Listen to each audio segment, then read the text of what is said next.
Is-Sibt 14 ta' Settembru 1991 fis-6 ta' filgħaxija. Il-preżentatur Ray Grech kien ippreżenta għall-ewwel darba il-programm Divertiment Mużikali dak iż-żmien fuq l-istazzjon Super One. Minkejja dan żgur qatt ħadd ma basar li 34 sena wara kien se jkun għadu qed iżomm dan l-istess appuntament mas-semmija ta' One Radio. Għalkemm l-isem inbidel għal id-deni tas-sibt filgħaxija u aktar riċenti One Party Zone, il-kontenut jum u ħin baqgħu dejjem l-istess biex jagħmluh l-aktar programm ta' mużika varjata li ilu jixxandar fuq l-istess stazzjon bl-istess preżentatur. Dan ġie rikonoxxut mill-Malta Records li r-rappreżentant tagħha Jeffrey Saliba ippreżenta ċertifikatu midalja lil Ray Grech fl-istazzjon One stess u fil-preżenza ta' chairman ta' One Productions Silvio Cerri, il-kap tat-taqsima tar-radju Clint Bajjada, il-kap tal-programmi Wayne Aquilina u l-kap eżekuttiv tal-Partit Laburista Leonid Mackay. Ray Grech semma kif matul dawn is-snin kollha kellu miegħu total ta' 10 preżentaturi differenti li kollha taw il-kontribut tagħhom għas-suċċess tal-programm. U għatenna li l-akbar sfida dejjem tkun li timxi ma' żmien biex il-programm jibqa' interessanti u jattira semmija ġodda.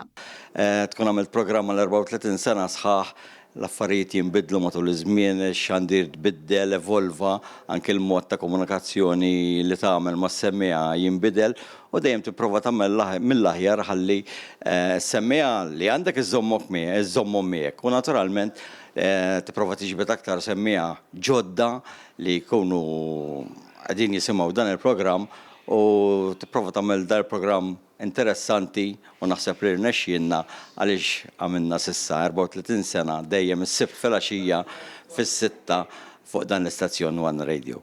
Iċ-Chairman ta' One, Silvio Cerri, esprima s-sodisfazzjon tiegħu li l-Malta Records irrikonoxxiet dan l-impenn kontinwu. Illum nirrikonoxxu lil Ray Grech snin ta' ħidma mhux biss fisem l-istazzjon u fisem il-ħaddiema ta' One, imma fisem ukoll is-semmija u telespettaturi ta' One.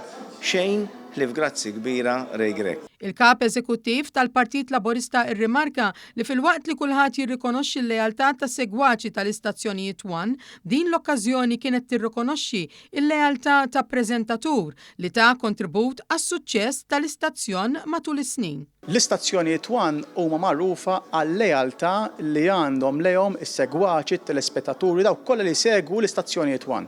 Illum qed naraw is-Sur Ray Grech illi hu lejali ħaddiem preżentatur lej il-One innifsu għal 34 sena. U allura jiena minn hawnhekk fisem il-Partit Laburista nirringrazzja lill-istaff kollu, lit-tekniċi kollha u lil kull min jagħti l-kontribut tiegħu lejn l-istazzjonijiet kollha tal-One.